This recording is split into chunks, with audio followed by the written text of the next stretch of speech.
টানা বর্ষণের মধ্যে হোস্টেলের খাবার খেয়ে বিপাকে পড়ুয়ারা। স্বাস্থ্য কেন্দ্রে ভর্তি হলো 40 জন পড়ুয়া। ঘটনাটি ঘটেছে মেদিনীপুর কোতোয়ালি থানার পাঁচরার তেল্লা বিদ্যাসাগর বিদ্যা মন্দিরের হোস্টেলে। ঘটনাক্রমে জানা যায় এই হোস্টেলে মোট 160 জন ছাত্রছাত্রী থাকে।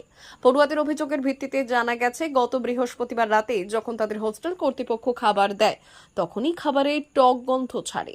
তারা বুঝে ওঠার আগেই খিদের চোটে সেই খাবার খেয়ে নেয়। এরপর রাতে খাবার খেয়ে তারা ঘুমিয়ে পড়ে। তবে শুক্রবার সকাল থেকেই অসুস্থতা বোধ করে কয়েকজন ছাত্রছাত্রী। এরপর বেলা বাড়ার সাথে সাথে বাড়তে থাকে অসুস্থতার সংখ্যা। স্কুলে যাওয়ার পর বমি, পায়খানা, এমনকি পেটের যন্ত্রণা শুরু হয় ছাত্রছাত্রীদের। এরপরে স্কুল কর্তৃপক্ষ স্থানীয়দের সহযোগিতায় অসুস্থ ছাত্রছাত্রীদের নিয়ে গিয়ে ভর্তি করে পাঁচখুড়ি প্রাথমিক স্বাস্থ্যকেন্দ্রে।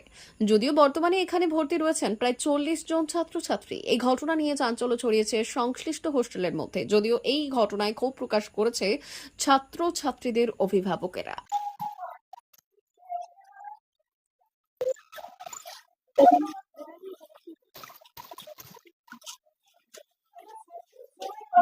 পুরো তরকারিটা মানে গরমও করেনি, ওই গরম ডালের সাথে তরকারিটা মিশিয়ে দিয়েছে, দিয়ে আমাদেরকে দিয়েছে রাতের বেলা।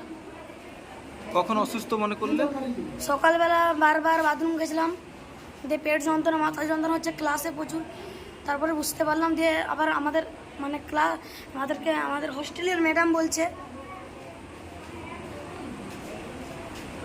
এখন কেমন লাগছে? এখন একটু সুস্থ হচ্ছে। আমাদের নাম্বার আছে, আপনি তো বলা উচিত যে বাচ্চার অসুবিধা হয়েছে আপনারা আসুন।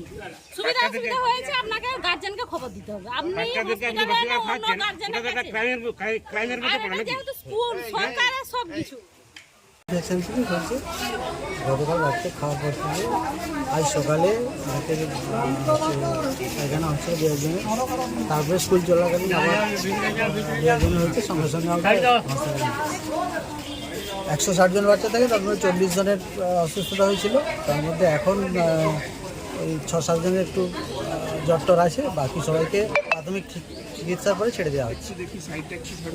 স্কুলের বাচ্চারা বলছে যে খাবারের জন্যই এই অবস্থা।